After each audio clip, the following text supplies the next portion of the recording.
698번째 책 소개입니다. 책에서 일부 내용을 발췌하여 소개드립니다. 책 제목 공부감각 10세 이전에 완성된다. 저자 조지은. 출판일 2023년 7월 12일. 상상빌더 한 줄 요약. 공부는 재능이 아니라 감각이다. 책 소개. 초일류 인재들이 모인 옥스퍼드대 조지은 교수가 20년간 연구하고 집대성한 아이 공부의 비밀. 공부는 재능이 아니라 감각이다. 옥스퍼드 대학교의 언어학 교수이자 입학처장으로서 수십만 명의 수재를 만난 저자는 스스로 공부하고 탐구하는 아이가 가진 공통된 특성을 발견했다. 조그만 자극으로도 금방 배우고자 했고, 쫓기듯 치열하게 공부하지 않으면서도 커다란 학습적 성취를 이뤄냈다. 무엇보다도 부모를 깊이 신뢰하고 존경했다. 부유하고 교양 있는 가정의 아이들이어서 그랬을까? 저자는 아이가 어릴 때 공부 감각을 키우면 된다고 말한다. 공부 감각, 10세 이전에 완성된다는 다양한 양육 사례와 이론을 통해 쉽고 지속 가능한 방식으로 10세 이후가 안심되는 공부 감각을 아이에게 선물하도록 안내한다.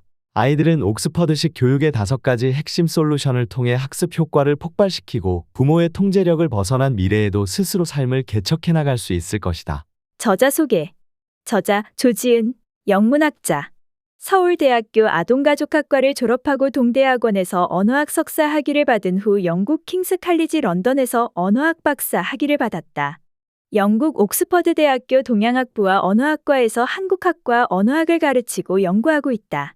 아이들이 말을 배우는 과정에 대한 답을 얻기 위해 아동학과 언어학을 공부했고, 이중언어를 구사하는 아이들의 엄마가 된 이후에 이중언어 습득 관련 연구와 저술에 집중하고 있다.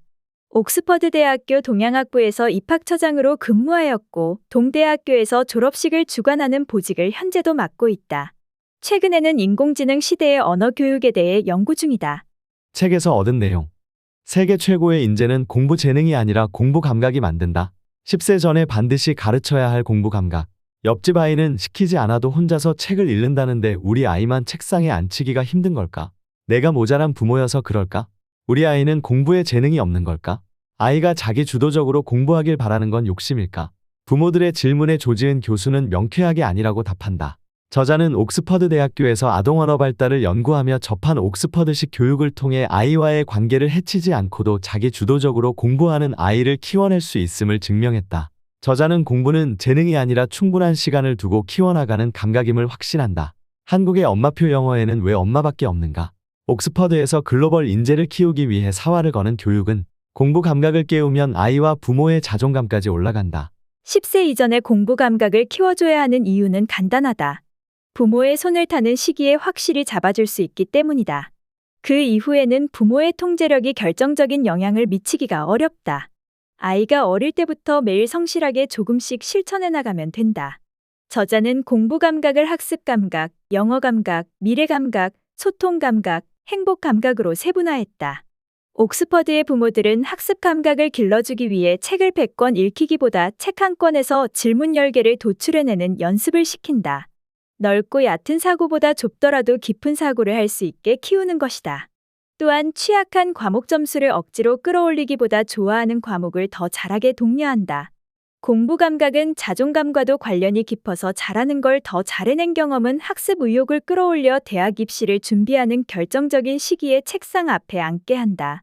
옥스퍼드의 부모들은 소통 감각을 길러주기 위해 나는 너만 했을 때, 엄마가 다 해봤는데와 같은 말은 되도록 삼간다. 아이는 자신의 개인성을 존중하는 부모의 모습을 보고 배우며 타인을 존중하고 수용하는 감각을, 타인이 가진 것을 편견 없이 학습하는 감각을 발달시키기 때문이다.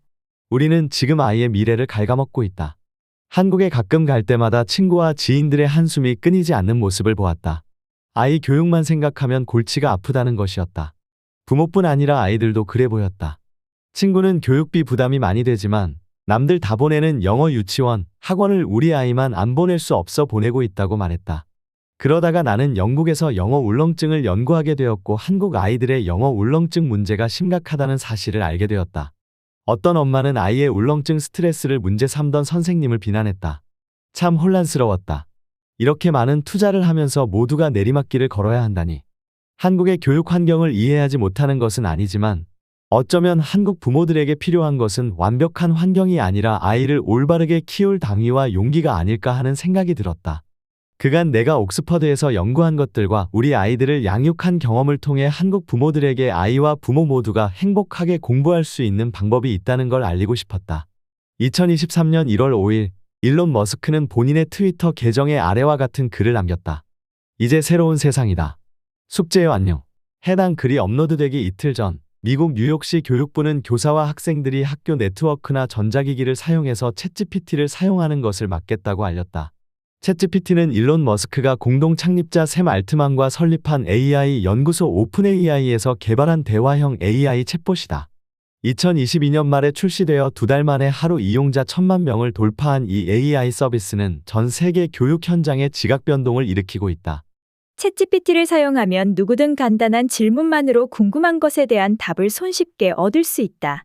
우리가 챗봇과 주고받는 질문, 대답이 하나의 대화를 이루며 맥락을 만들어 가기 때문에 정교하고 유연한 질문도 가능하다. 이제 지식과 정보에 접근하는 방식이 완전히 달라졌다. 검색 사이트에서 키워드를 바꿔가며 검색을 해본다든지, 온라인 논문과 이북을 찾아본다든지, 온라인 게시판에 질문을 남겨두고 언제 달릴지 모르는 전문가의 답변을 기다릴 필요가 없어졌다. 아직은 데이터의 학습량이 제한적이기 때문에 답변들이 완벽하다고 할 수는 없다. 하지만 지금 이 순간에도 끊임없이 학습하는 AI의 특성상 앞으로 그 성능은 엄청난 속도로 개선될 것이다. 세계 곳곳의 학교도 챗GPT의 영향력을 체감 중이다. 학생들이 이 챗GPT로 숙제하기 시작했고 교사들은 이 같은 시도를 막기 위해 고군분투하고 있다. 뉴욕시에서는 챗GPT의 교내 사용을 금지했지만 현실적으로 학교 바깥에서의 사용을 막기는 어렵다. 영국을 포함한 75개국 대학에서 인정하는 고교 과정 IB 디플로마 프로그램을 제공하는 국제 바칼로레아는 2023년 2월 27일 학생들의 챗GPT 사용을 막지 않겠다고 알렸다. 일론 머스크가 말한 숙제여 안녕이라는 말은 빠른 속도로 변화하는 세상을 받아들이라는 말로 들린다. 그런데 나는 정말 한국 특유의 경쟁적인 환경과 교육 정책 때문에 아이를 획일적인 방식으로 공부시킬 수밖에 없다는 지인들의 말을 의심할 수밖에 없었다. 나는 한국에서 초중고를 공부하고 서울대에서 학부와 석사를 했다. 영국에서 언어학으로 박사학위를 받았고 옥스퍼드대에서 15년 가까이 교수로 일하고 있다. 아동의 언어 발달을 연구하며 한국과 영국을 두루 경험한 교육자고 2딸을 나만의 방식으로 키우는 엄마다. 옥스퍼드 대학교에서 신입생을 선발하는 과정에 참여하며 인류 대학과 미래 사회가 어떤 인재를 원하는지 매일같이 골몰하기도 했다. 한국인들은 대부분 학교에서 암기와 요약으로 대표되는 교육을 받아왔다. 시험 기간 동안 교과서 내용을 달달 외운 후에 모두가 같은 시험지를 받아 들고 외운 내용을 써내면 됐다. 그리고 암기한 지식과 정보의 양을 비교해 평가받았다. 이 평가를 손에 쥐고 우리는 사회에 진출했다. 한 분야의 지식을 많이 가지고 있는 사람은 그 분야의 전문가가 되었다. 2001년에 디지털 네이티브라는 단어가 생겨났고 20여 년이 지난 지금 나는 알파 세대인 우리 아이들을 AI 네이티브라고 부르려고 한다. 태어난 직후부터 시리, 알렉사와 대화하는 아이들은 앞으로 우리가 상상하기 힘든 미래 세상을 살아갈 것이다. 세상이 이렇게 빠르게 변하고 있는데 우리는 예전 세대의 가치관을 지금 세대, 미래 세대 아이들에게 강요하고 있다. 2040년대, 2050년대의 성인이 될 아이들이 과연 기존과 동일한 교육에 도움을 받을 수 있을까? 앞으로의 세상에서 살아가기 위해 아이들에게는 다른 힘이 필요하지 않을까? 우리는 아이들이 그 힘을 기를 수 있도록 어떻게 도와줘야 할까? 지난 20세기 교육의 모토는 표준화였다. 모든 아이들이 모든 과목에서 평균은 하도록 만들어 표준화된 일을 할 수 있게 만드는 것이 교육의 주된 목표였다. 그러나 이제는 탈표준화의 시대다. 평균에 집착하는 표준화에서 벗어나 아이들 각자의 개성과 창의성을 키울 수 있는 교육이 필요하다. 빨리빨리 정보를 전달하는 암기식 교육을 버리고 아이들이 관찰과 이해, 질문과 대화를 할 수 있는 시간을 충분히 줘야 한다. 책상 앞에서 홀로 외롭게 버티는 공부에서 벗어나 세상에 대한 상상력을 넓힐 수 있는 창의력 교육과 다른 사람들과 공존하며 살아갈 수 있는 감성 교육이 필요한 때다. 아이의 행복한 인생을 진정으로 원한다면 아이가 아니라 부모부터 바뀌어야 한다. 다람쥐 쳇바퀴 돌듯이 아이들에게 책상 공부를 강요하거나 남들 시키는 만큼은 하기 위해 동분서주하지 않도록 스스로를 다그쳐야 한다. 아이들이 각자 자신의 재능을 찾고 그 재능을 최대한 꽃피우도록 도와야 한다. 물론 교육이 바뀌고 사회가 바뀌어야 하지만 필요한 변화의 규모가 클수록 개인부터 시작해야 한다. 교육 정책이 바뀔 때까지 기다리기엔 너무 늦다. 우리 아이에게 제대로 교육할 기회를 놓치고 만다. 부모가 지금 바로 알맞은 교육을 실천해야 하는 이유이다. 개개인의 실천이 모인다면 결국 더 큰 변화를 위한 티핑 포인트가 만들어질 것이다. 꼭 학자가 되고 교수가 되지 않더라도 인생은 공부의 연속이다. 그런데 공부에도 감각이 필요하다. 이 감각이 생생할 때 아이는 즐거운 공부, 내실 있는 공부를 할 수 있다.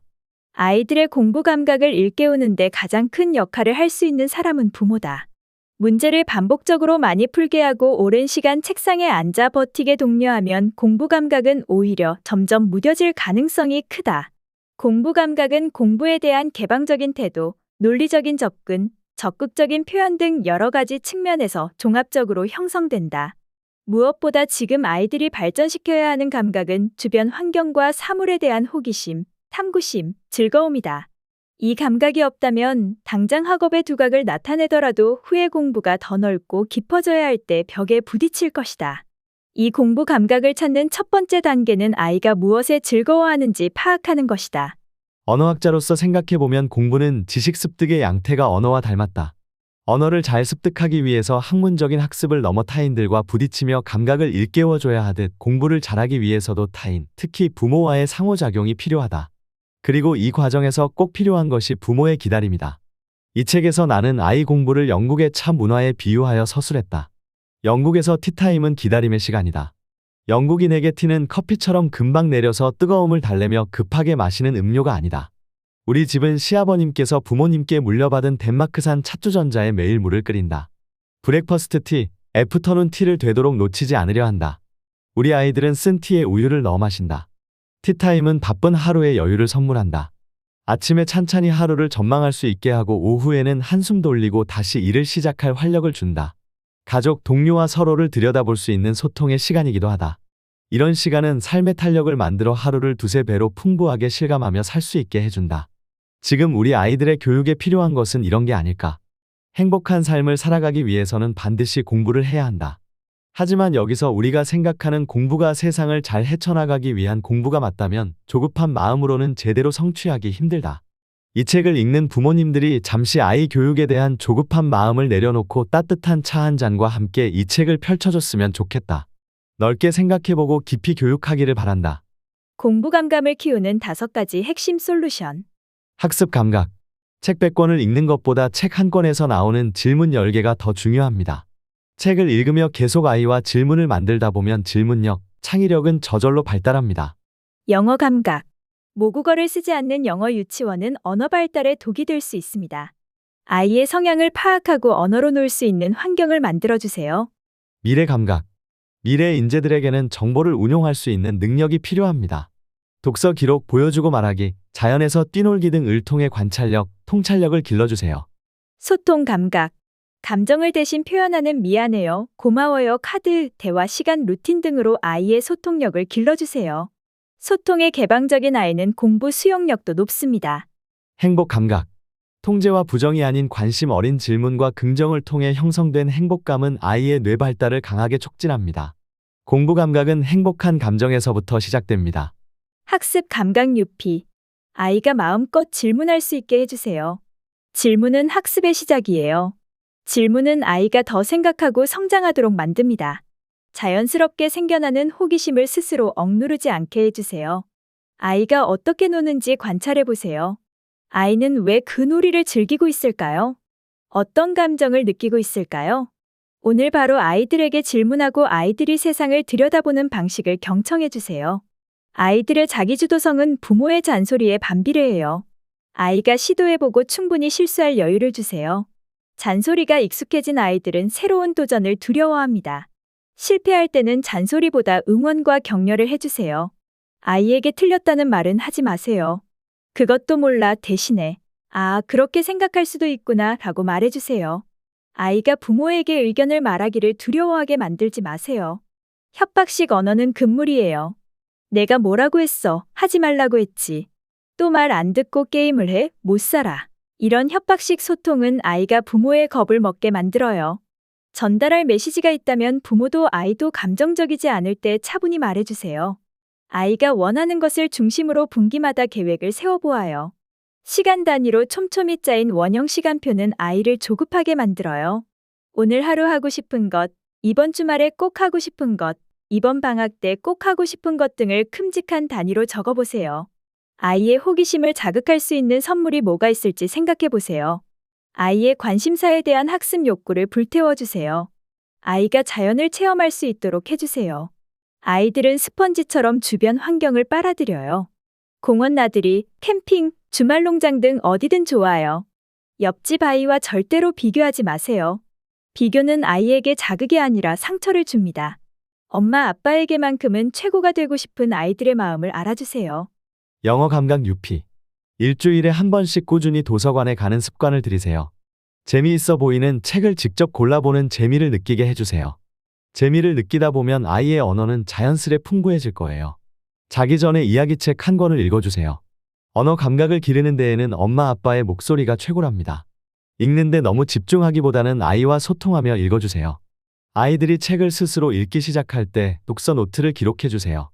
책을 읽은 날짜와 책의 제목, 아이가 새로 알게 된 단어, 아이의 반응 등 책을 읽은 경험과 아이의 성장에 대해 적어주세요. 아이 교육을 위한 관심사나 학습 성향 파악에 큰 도움이 됩니다. 책을 다 읽고 나면 책의 내용을 그림으로 표현하게 해주세요. 사고력이 상승할 거예요. 아이가 사용하는 단어를 노트에 일기처럼 적어보세요. 그리고 아이가 자기 말에 자신감을 가지고 더 자유롭게 떠들 수 있도록 아이의 언어 습관에 맞게 소통해주세요. 한국어를 창의적으로 구사할 때 칭찬을 아끼지 마세요. 보통 영어를 더 잘할 때 고무적인 칭찬을 하게 되는데 영어가 한국어보다 중요하다는 인식은 위험해요. 엄마 아빠는 영어를 잘 못해. 이런 말은 삼가세요. 아이가 잘하는 영어와 못하는 영어를 구분 짓게 돼요. 그런 상황에서 아이가 영어를 자연스러운 자기 언어로 인식하기는 어려워요. 여러 가지 언어를 자연스럽게 섞어 써보세요. 아이가 언어와 언어 사이에 선을 허물게 해주세요. 언어 감각이 날카로워질 거예요. 미래 감각 유피. 아이의 관심사에 대한 장기 프로젝트를 시도해보세요. 우리 큰아이가 한 달 동안 아마존 모형을 만든 것처럼요. 평균과 등수에 집착하지 마세요. AI 시대가 요구하는 건 평균이 아니라 한 분야에 대한 통찰력이에요. 아이의 부족함보다 아이가 잘하고 좋아하는 능력에 집중해주세요. 책은 한 권도 좋으니 양보다는 질을 따지세요. 만화책도 좋아요. 독서 후에는 아이와 생각하고 이야기할 시간을 가져보세요. 보여주고 말하기 놀이를 해보세요. 아이가 좋아하는 장난감이나 책을 직접 소개하는 시간을 만들어 보세요. 관심을 가지고 질문을 듬뿍 해주세요. 아이들은 신이 나서 열심히 설명할 거예요. 아이와 박물관이나 미술관에 스케치북을 가지고 가세요. 흥미로운 미술 작품, 멋진 유물 등 관심이 가는 작품을 마음껏 관찰하면서 자유롭게 스케치북에 그리게 해주세요. 부모와 함께하면 더 좋아요. 유아기의 최대 권장 스크린 타임은 20분 정도예요. 영상 시청은 하루 20분을 넘기지 않도록 하세요. 때때로 같이 게임을 해주세요. 그리고 게임에 대해 대화하고 공감해주세요. 식사 시간에는 반드시 스마트폰을 치워주세요. 밥을 먹는 동안 아이와 눈을 마주치고 밥맛이 어떤지, 어떤 하루를 보냈는지 이야기를 나누세요. 소통 감각 유피. 아이의 사회성을 위해 어른들 이야기하는데 끼어들지 말라며 선을 긋지 마세요. 나이가 소통의 장벽이라고 생각하지 않게 해주세요. 아이가 의사를 분명하게 말할 수 있게 해주세요. 자기의 생각과 감정을 제대로 표현할 수 있는 환경을 만들어주세요. 아이와 함께 행복한 시간을 최대한 보내주세요. 아이에게 쓰는 시간이 너무 적다는 사실에 미안해하지 마세요. 절대적인 시간의 양보다 질이 중요해요. 퇴근 시간이 늦더라도 아침이나 저녁 시간에 아이와 짧게라도 소통해주세요. 일주일에 한 번이라도 아빠가 맛있는 요리를 해주세요. 매주 같은 요리라도 상관없어요. 아이와 식사하며 소통하세요. 부모에게도 숨 쉴 구멍이 필요해요. 아이 생각을 머리에서 잠시 비우고 나만의 취미를 찾아보세요. 부모의 행복감이 아이에게도 전해진다는 것을 잊지 마세요. 아이를 훈육할 때 감정이 잘 조절되지 않으면 잠시 시간을 가지세요. 감정에 휘둘려 아이에게 상처가 되는 말은 하지 마세요. 훈육할 때 아이가 울고 떼쓰는 행동을 무기로 쓰지 않게 단호하고 일관된 태도를 보여주세요. 아이가 할 수 있는 집안일을 찾아주세요. 집안의 일은 가족 모두의 일이라는 것을 느끼게 해주세요. 아이가 공동체에 기여할 때 아주 간단한 것이라도 아이는 큰 성취감과 뿌듯함을 느낄 거예요. 부모도 아이도 서로만의 시간과 공간이 있어야 해요. 서로 건강한 무관심의 시간을 정기적으로 가져보세요. 스킨십을 많이 해주세요. 안고 쓰다듬어 주세요. 손을 잡아주세요. 사랑 표현에 인색하지 말아요. 행복 감각 유피. 아이가 언제, 어떤 시간에 행복해 하는지 물어봐 주세요. 배움을 재촉하거나 눈에 보이는 성과에 너무 집중하지 마세요. 아이가 자기만의 경험을 꼭꼭 씹어먹고 제대로 소화하게 해주세요. 어떻게 생각해? 아이의 생각을 물어보세요. 그리고, 아, 그렇게 생각할 수도 있구나. 대답하면서 이야기를 들어주세요. 아이가 생각하고 표현할 수 있는 시간을 충분히 주세요. 아이도 부모의 의견을 편하게 물을 수 있는 분위기를 만들어주세요. 아이가 작은 일에도 감사한 마음을 가지게 해주세요. 도움을 받았을 때, 선물을 받았을 때, 이를 당연하게 여기지 않도록 해주세요. 부모도 아이에게 감사함을 듬뿍 표현해주세요. 가족이 함께 할 수 있는 게임을 마련해두고 정해진 시간에는 꼭 함께 즐겨요. 집 밖에서 할 수 있는 스포츠도 좋아요. 아이와 함께 웃고 즐겨주세요. 하루에 한 번은 가족이 다 함께 밥 먹을 수 있는 편안한 식사 시간을 마련해주세요. 집은 행복하고 안전한 곳이라고 여기게 해주세요. 명령하지 말고 대화해주세요. 아이의 학업이 아니라 아이에게 관심을 가지세요. 아이의 행복한 삶을 위해서 때로는 시류를 따르지 않는 과감한 선택이 필요할 때도 있어요. 아이를 위하는 것이 무엇일지 생각한 후에는 용기를 내주세요. 아이들이 다양한 꿈을 꿀 수 있도록 부모가 도와주어야 한다. 상상의 날개를 달아주고 자유롭게 꿈꾸도록 응원해야 한다. 아인슈타인은 큰 꿈을 가진 사람이 많은 것을 아는 사람보다 힘이 세다고 말했다. 하지만 꿈이 장래 희망과 동의어라는 생각은 접어두어야 한다. 우리는 아이에게 꿈이 아닌 장래 희망을 너무 자주 묻는다. 영국인들은 아이에게 장래 희망을 묻기를 삼간다. 초등학교도 들어가지 못한 어린이가 장래의 직업을 어떻게 제대로 그려볼 수 있을까? 나는 아이들의 꿈은 미래에도 지속될 지금의 행복, 혹은 지금보다 더 큰 행복이라고 생각한다.